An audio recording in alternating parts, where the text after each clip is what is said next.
Les relations que l'on a, les biens que l'on possède, les personnes que l'on fréquente ne définissent pas réellement la réussite.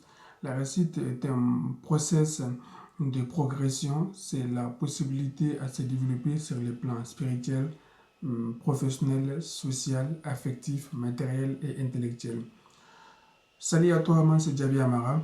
Bienvenue sur ma chaîne. Ici, on parle d'expertise IT, on parle de mindset, on parle de gestion de projet. Aujourd'hui, je vais te partager les traits fondamentaux de l'excellence que j'ai appris dans le livre Les pouvoirs illimités d'Anthony Robbins. Le- Ces traits fondamentaux, d'abord, sont liés à quelque chose qui est les pouvoirs. Tout au long de l'histoire, les pouvoirs ont pris plusieurs formes jusqu'au pouvoir illimité dans notre monde actuel. Les pouvoirs étaient exercés par les plus forts, celui qui dirigeait, c'était les pouvoirs par la physiologie, la personne le plus fort physiquement qui exerçait les pouvoirs sur les autres.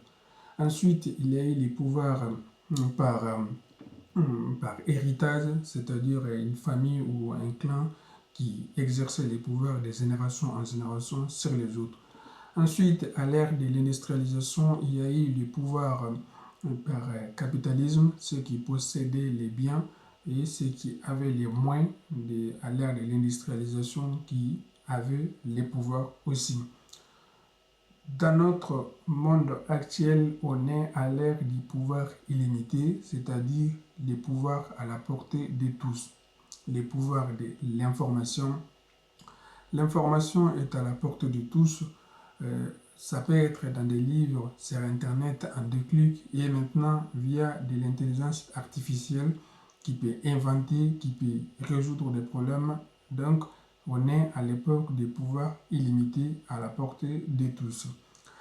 Et l'information te permet de développer un potentiel de l'excellence, mais par contre, l'action te mènera à la réussite sur les plans qu'on a définis.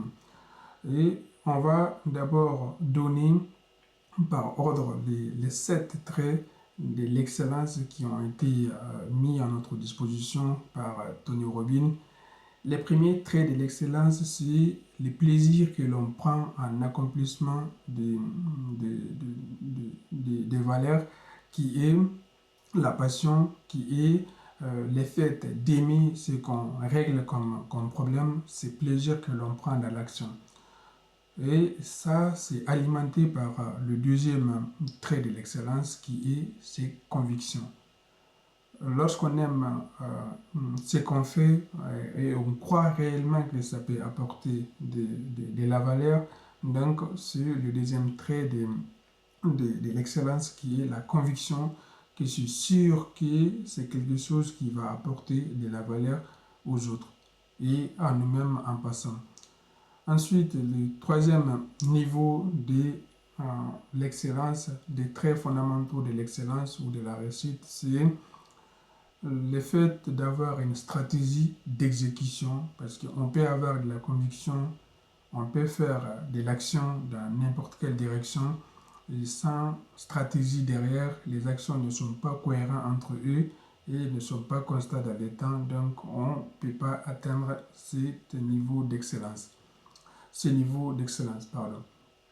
Ensuite, le quatrième niveau ou quatrième trait fondamental de la réussite, de l'excellence, c'est les valeurs et la clarté.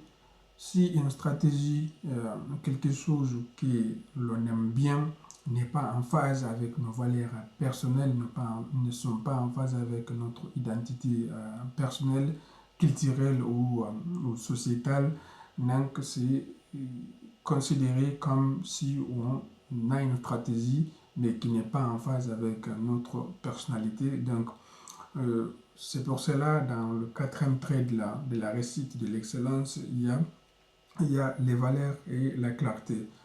Ensuite, on a l'énergie, un cinquième niveau.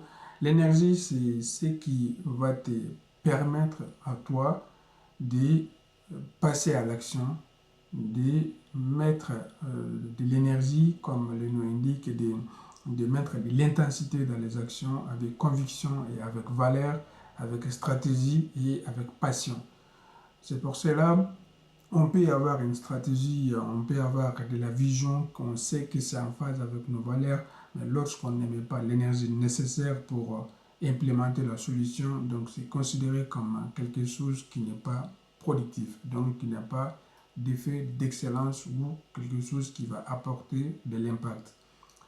En troisième niveau, c'est de maîtriser ses communications internes et externes. Surtout les communications internes, c'est la petite voix qui nous parle, qui nous motive ou qui nous décourage, qui affronte nos peurs ou qui nous rend anxieux. Donc à prendre en compte énormément. Et surtout, ces communications externes.